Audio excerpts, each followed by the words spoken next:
సాయినాథుడు ప్రేమకు త్యాగానికి మరో పేరు. సాయి మన మనసులోని భావనలను ఇట్టే పసిగట్టగల సమర్థ గురువు. కాలం విలువ తెలిసినవాడు, తెలియజెప్పేవాడు. నేను ఒకనాడు ద్వారకామాయిలో ఉన్నప్పుడు మధ్యాహ్నహారతి పిమ్మట బాబాతో కలిసి తృప్తిగా భోజనం చేశాను. అప్పుడు బాబా, ఉదయము నందు మార్వాడి వచ్చాడు. ఆ సమయంలో నువ్వు లెండి తోటలో ఉన్నావు.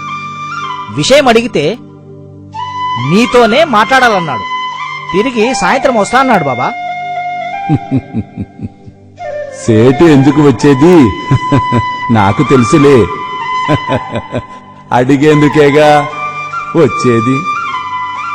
దేవా, మచ్చీంద్రగఢ్ నుంచి తుకారాం 10 రూపాయలు దక్షిణ పంపించాడు. దయచేసి తీసుకో బాబా.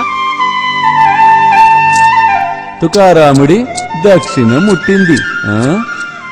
జనులందరూ తెలివిగలవారు అనుకుంటారా, కాని తెలివి తక్కువ పనులు చేస్తూ ఉంటారు. బాబా, ఇవాళ మీరెందుకో సరిగా భోజనం చేయలేదు. అలా మరి కనీసం ఈ మజ్జిగైనా తీసుకోండి బాబా. పో.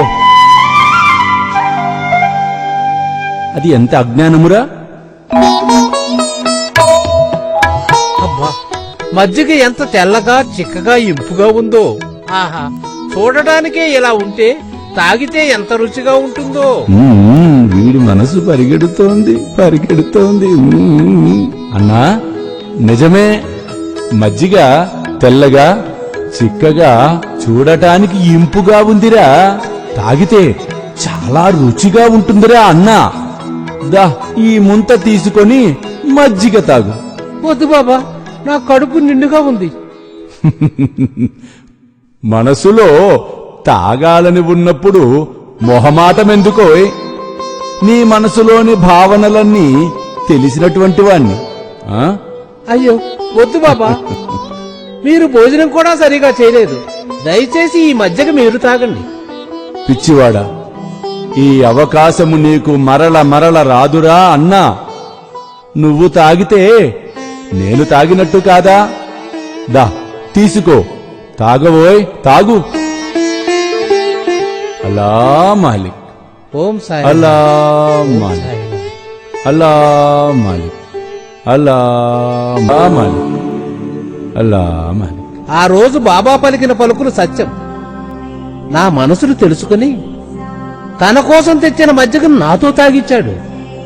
ఇది జరిగిన 1 రోజులకి బాబా మహాసమాధి చెందాడు. ఆ రోజు బాబా అన్న ఈ మాటలు గుర్తుకొచ్చాయి. ఈ మజ్జిగ తాగరా, ఈ అవకాశం నీకు మరలా రాదు. అవును, నిజమే. బాబా చెప్పింది అక్షర సత్యం. బాబా ఆదేశానికి అనుగుణంగా నడవటం శుభం. లేకపోతే కష్టాలతో, అసంతృప్తితో జీవిస్తాం. సాయినాథ్ మహారాజ్ కి జై.